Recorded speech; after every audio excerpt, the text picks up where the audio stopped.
Halo gengs, thank you udah klik video ini. Nah, gue pengen cerita nih, pengen juga curhat. Banyak banget pelajaran yang bisa gue ambil dari perjalanan kali ini. Road trip ini udah kita rencanain jauh-jauh hari, tetapi gara-gara bang Covid, ya jadinya agak tertunda. Akhirnya baru terrealisasi 12 Desember 2021 kemarin. Pertama, bekal yang harus kita bawa sebelum berpergian jauh adalah doa, ya kan? Terus kita mulai dulu perjalanan dari Jakarta Barat. Kita mulai dari pintu tol Trisakti jam 9:10. Waktu itu perjalanan lancar banget. Terus langit juga mendukung tuh, cerah banget. Cerah lah pokoknya lah. Gak ada pikiran negatif apapun, semua happy-happy.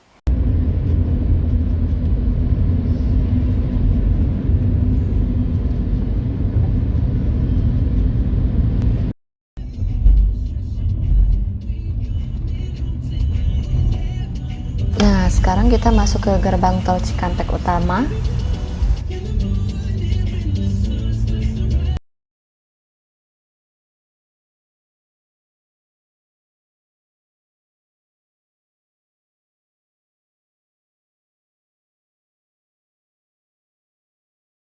Tarif tolnya 20.000 ya. Oh ya, kami istirahat per 3 jam buat istirahat, lurusin kaki, makan, juga isi bensin. Menurut gua, harus banget tiap kalian berhenti di SPBU langsung sekalian aja isi bensin sampai full. Asu nyetir sendiri ya. Maksudnya suami. Nyetir sendiri tanpa gantian dia. Jadi kudu banget per 3 jam istirahat biar stamina dan konsentrasi tetap terjaga.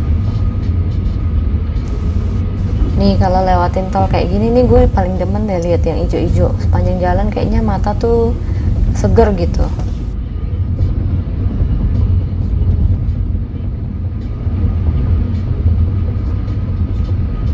Kita ngabisin waktu di jalan 2 hari 1 malam plus drama yang agak bikin trauma.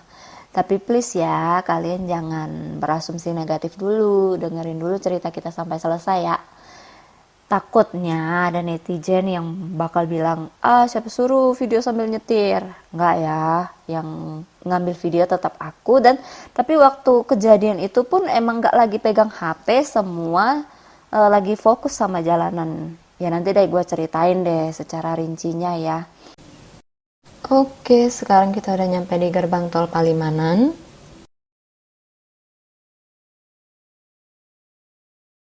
Tarifnya tuh 107.500 ya.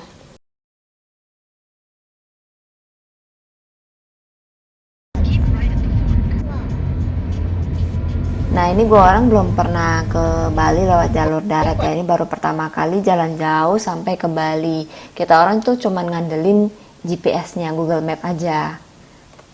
Selama pakai Google Map sih nggak disasarin ya. Masih aman-aman aja, nyampe aja sih sampai Bali. So buat kalian yang pengen ke Bali lewat jalur darat ya tenang aja.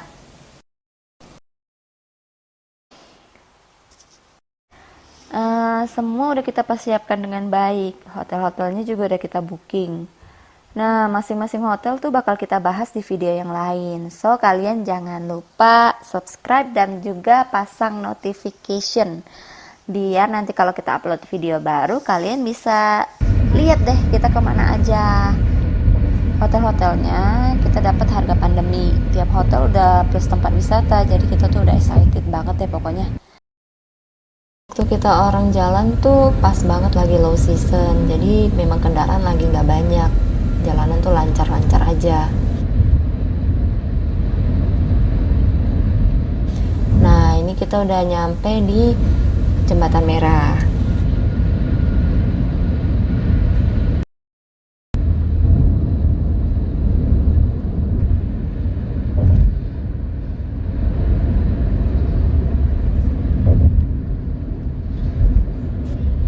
Yeay, akhirnya nyampe di kilometer 383 yang sebenarnya belum ada nyampe seberapanya perjalanan nih.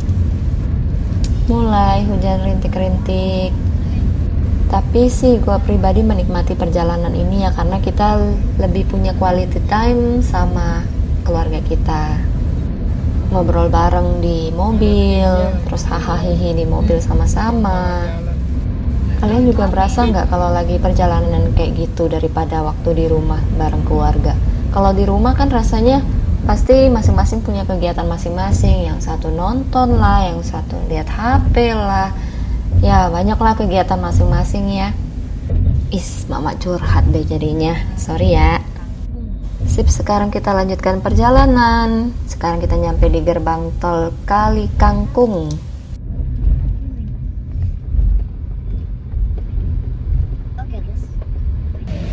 Tarif gerbang tol Kali Kangkung itu 238.000 ya. Iya, jangan lupa kalian isi e-tol kalian ya. Ya kurang lebih nanti ada totalannya di akhir video. Kalian bisa lihat di situ, oke?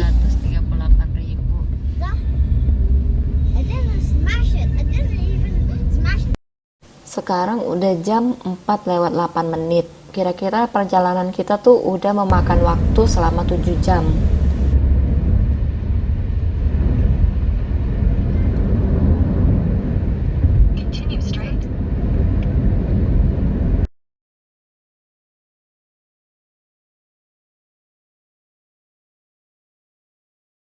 Nah, ini kita ambil jalan Ungaran, Bawen, sama Solo, Jogja ya.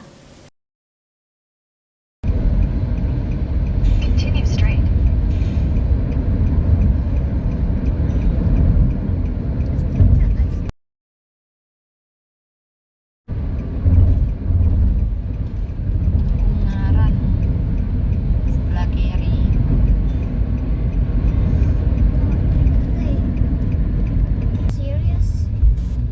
Terus ini kita nyampe di tol Banyumanik. Nah, kalian lihat kan tuh sebelah kanan tuh rame banget mobil, sedangkan sebelah kiri itu lebih sedikit. Itu tuh sebenarnya sama aja, jadi kalian tinggal ambil sebelah kiri ya, biar nggak macet-macetan di situ.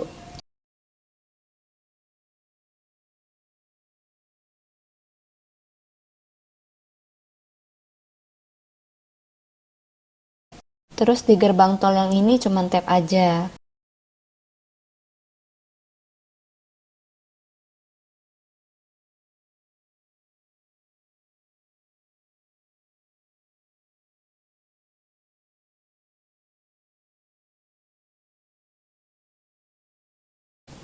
Nah, di kilometer 456 ada rest area yang lagi hits banget, namanya Resta Pendopo. Video ini diambil saat perjalanan Bali Jakarta ya, jadi waktu arah balik. Soalnya waktu arah Jakarta Bali tuh kita orang nggak sempet mampir. So ini aku lampirin videonya di sini ya. Di sini tuh luas banget, banyak banget jual-jual makanan, terus bahkan ada yang jual baju-baju lumayan branded ya. Jadi tuh udah kesannya mirip mall gitu. Terus ada juga jual oleh-oleh yang khas gitulah. Kalian bisa di sini santai-santai sambil ngopi, sambil lihat pemandangan hamparan sawah. Ini tuh enak banget deh.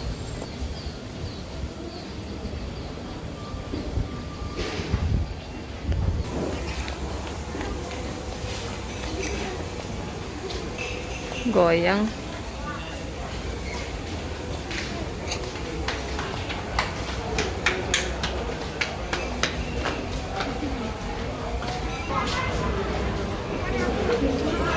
Nah, ini WC-nya tuh bersih banget.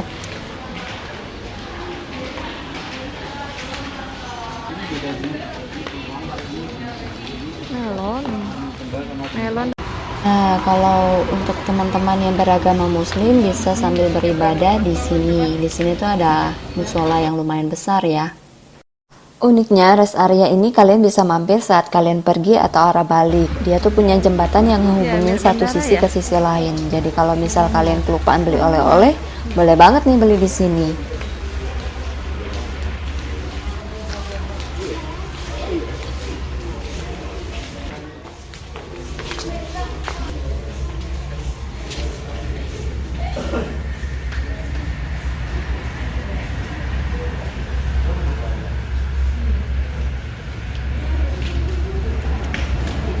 Wih, geliknya.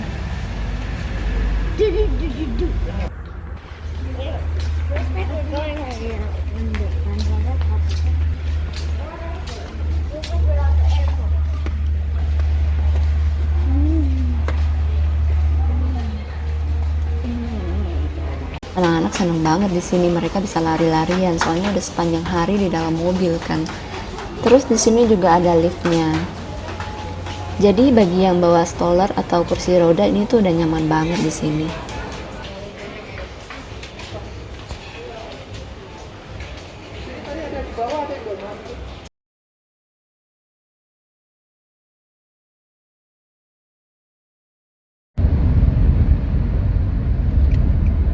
Oke, kita lanjut jalan yuk.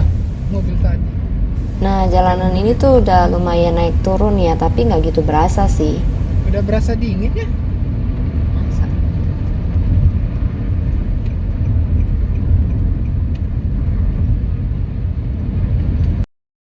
Terus pemandangan di sini tuh masih ijo-ijo, masih asri. Jadi yang nyetir pun nggak ngerasa ngantuk. Jadi matanya masih bisa fresh lah gitu. Tadinya rencana kita tuh mau terabas Jakarta Banyuwangi, nginepnya di Banyuwangi, tapi ternyata nyampe di Probolinggo udah jam 10 malam. Hujan pula tuh. Akhirnya kita memutuskan nginep di Probolinggo. Jadi kalau kalian mau terabas Jakarta Banyuwangi, menurut gua kudu berangkat lebih pagi ya, biar nyampenya tuh nggak malam-malam banget. FYI kita orang berhenti di SPBU paling rata-rata cuma 15-30 menit lah, itu aja nyampe Probolinggo udah malam banget. Jadi total perjalanan Jakarta Probolinggo memakan waktu 13 jam, udah include istirahat. Ya istirahatnya 4-5 kali lah gitu di SPBU. Akhirnya kita nyampe di gerbang tol Warugunung.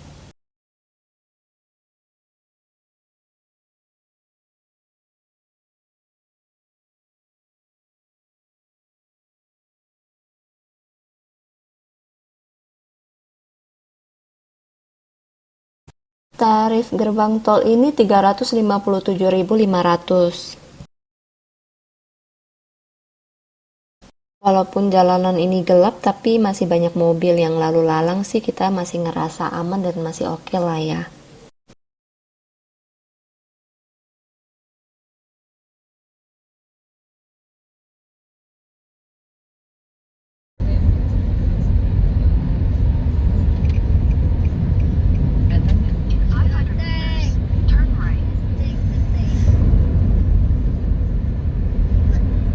Apa? In 500?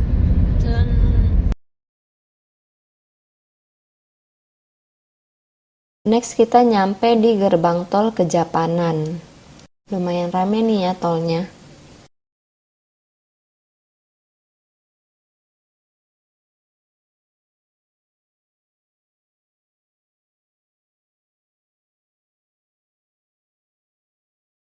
Di sini tarif tolnya 140.500.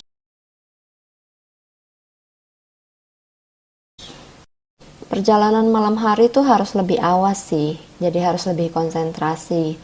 Buat gua yang nemenin suami itu nggak berani tidur sama sekali, jadi ya nemenin dia ngobrol, sebentar-sebentar kasih ngopi gitu.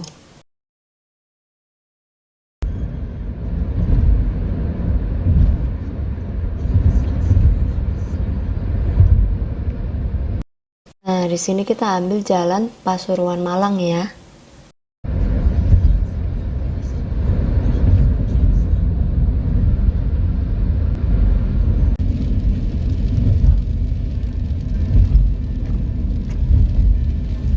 Kita nginep di Hotel Tongas Probolinggo. Nama hotelnya itu apa ya kemarin ya? Soalnya hotel ini tuh nggak kerekam gara-gara kecapean.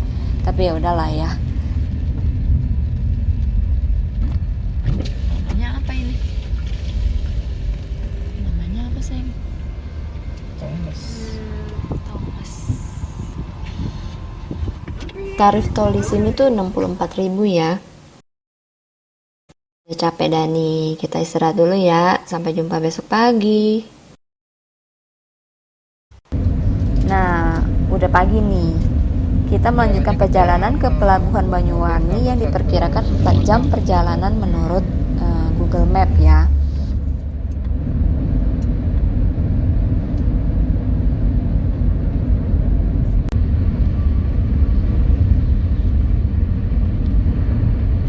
Ini kan kan jalan Pantura ya. Feel jalanan ini sama di tol kemarin tuh beda banget. Selain jalanan padat, banyak kendaraan yang ngebut, nyalip-nyalip. Jadi itu kudu hati-hati banget. Oh ya, plus banyak truk. Tapi lihat deh, ini kiri kanannya banyak banget pohon-pohon yang tersusun rapi sepanjang mata memandang. Gila, bener-bener rasanya sih adem banget deh ini mata. Ini kita ngelanjutin perjalanan tuh tadi mulainya jam 8-an. Kelihatan ya instagramable, tapi sayangnya nggak bisa terus foto-foto guys. Bahaya. Nah, sekarang kita lewatin PLTU Paiton yang katanya pembangkit tenaga uap terbesar di Asia Tenggara.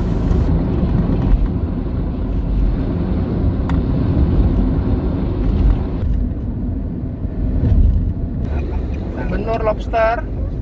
Kita juga bisa Ekspor. melihat pemandangan ke arah laut nih.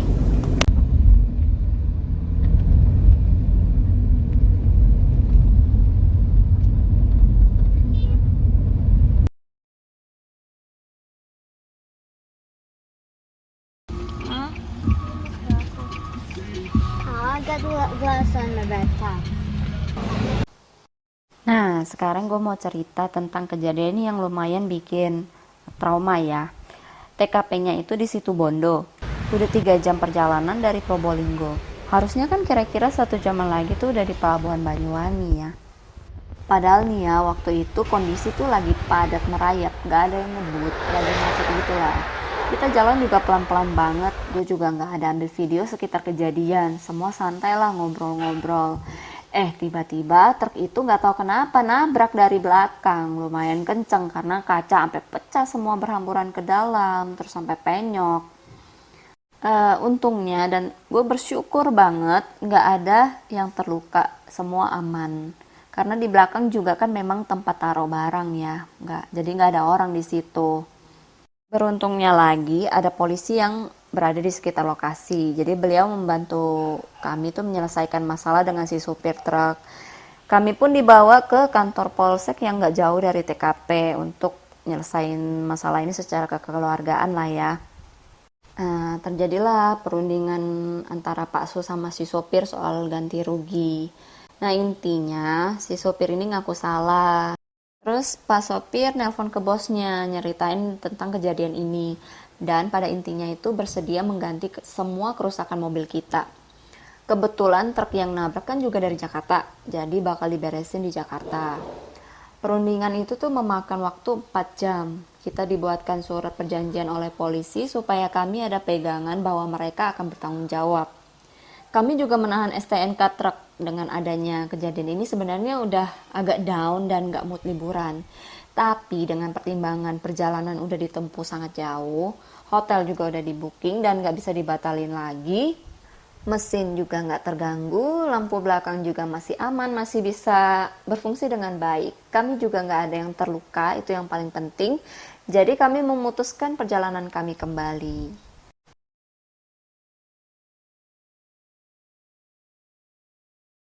Jam udah menunjukkan pukul 3 sore. Hotel yang udah kami booking di Rock and Reef last check-in di hari itu jam 7 malam. Akhirnya gue kontak langsung ke manajer hotel itu. Untungnya beliau bisa maklum dan mau reschedule. Nah, itu juga ada satu cerita tuh. Nanti kita cerita di video selanjutnya yang ngebahas hotel itu ya. Oke, kita lanjut jalan ya. Sebelum nyampe pelabuhan, gue orang tes antigen dulu di Klinik Anugrah. Klinik ini buka di tepi jalan ya kira-kira setengah jam sebelum sampai pelabuhan lah. Antigen orang dewasa 50.000 per orang, anak-anak nggak perlu tes antigen ya. Lanjut lagi perjalanan kita, akhirnya sampai juga di pelabuhan. Gua orang beli tiket kapal feri langsung di sini. Kalau mau beli lewat online juga bisa ya. Caranya download aplikasi Ferizi. Perbedaan beli online dan offline apa? Ya cuma beda 5.000 aja sih. Sebelum masuk kita lewatin loket untuk nunjukin tiket dan tes antigen yang udah terhubung lewat aplikasi Peduli Lindungi. Nah, sekarang kita masuk ke kapal. Sekarang udah jam 6 WIB. Tapi begitu di tengah laut jam udah ganti jadi jam tujuan WITA. Beda 1 jam ya, lebih cepat. Ship. Ship then. It's a ship. It's a big ship. Ship. I can ship. Waduh, happy banget rasanya udah nyampe di sini. Yay. But I'm a little sad because Mami gak gitu bisa goyang tangannya. so bumpy. So bumpy.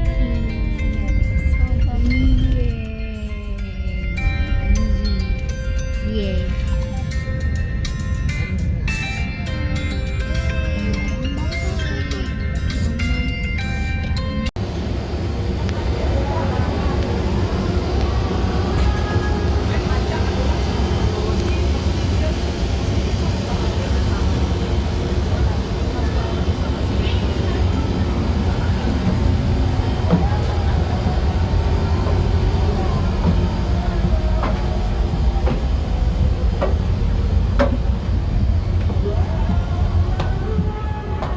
Nggak? Nggak ada ya, Pak? Di bawah tadi berarti dong.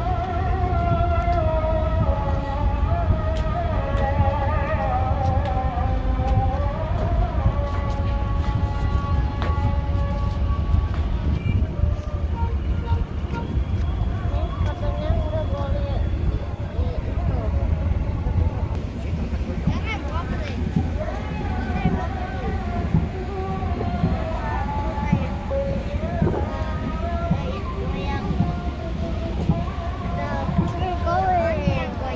Nah, sampai pelabuhan Gilimanuk kita diarahkan untuk menunjukkan tes antigen kita. Kalau waktu itu sih aku lewat Peduli Lindungi. Setelah itu ya udah, prosesnya nggak lama sih, sebentar aja. Terus kita melakukan perjalanan kembali untuk nyampe ke hotel tuh butuh waktu berjam-jam juga, 3-4 jam. Nah, ini rincian biaya-biaya yang kurang lebih kami keluarkan untuk biaya perjalanan darat ke Bali. Kalian bisa pause kalau kalian mau lihat lebih detail lagi. Kalian bisa milih nih mau perjalanan darat atau perjalanan udara. Mana yang lebih worth it menurut kalian? Oh ya, saran saya kalau kalian mau lewat perjalanan laut dan memang masih ada COVID, terus kalian harus antigen, ada baiknya kalian antigen itu di dekat-dekat area Banyuwangi lah ya, pelabuhan Ketapang sana. Kenapa? Karena kita nggak tahu apa yang akan terjadi di jalan. Kita kan memang nggak berharap lah ya akan ada kejadian yang tidak baik, tapi lebih baik mengantisipasi aja. Kalau kami sendiri memang nggak ada rencana mau antigen di Jakarta, memang udah rencana mau antigen di sekitar pelabuhan Ketapang biar nggak buru-buru gitu. Pelajaran berikutnya menurut gua, kalau bisa kapasitas orang di dalam mobil itu jangan terlalu banyak. Ngelihat dari kejadian yang udah gua alami, kalian bayangkan kalau ada orang yang duduk di belakang, itu ditabrak sampai kaca penyok dan juga bagian belakang itu bonyok. Kalau ada orang yang duduk di situ, kemungkinan mereka bisa terluka. Ya, kita kan nggak mengharapkan kejadian seperti ini terjadi, tapi yang namanya di jalanan kan kita nggak tahu ya. Nah, selanjutnya kalau menurut gue, jangan ada yang menyender di bagian pintu. Kenapa? Waktu itu di jalan kami juga melihat ada mobil yang udah ringsek. Ringseknya di bagian mana? Ringseknya itu malah di bagian pintu. Bayangkan kalau itu ada orang yang nyender di situ, betapa bahayanya. Itu aja sih. Semoga dengan kejadian ini kita bisa mengambil hikmah, kita bisa lebih berhati-hati di jalan. Yang paling penting jangan lupa berdoa. Oke? Oke, terima kasih telah mengikuti perjalanan kami yang lumayan panjang ini. Nantikan video kami selanjutnya ya. See you in the next video. Bye-bye.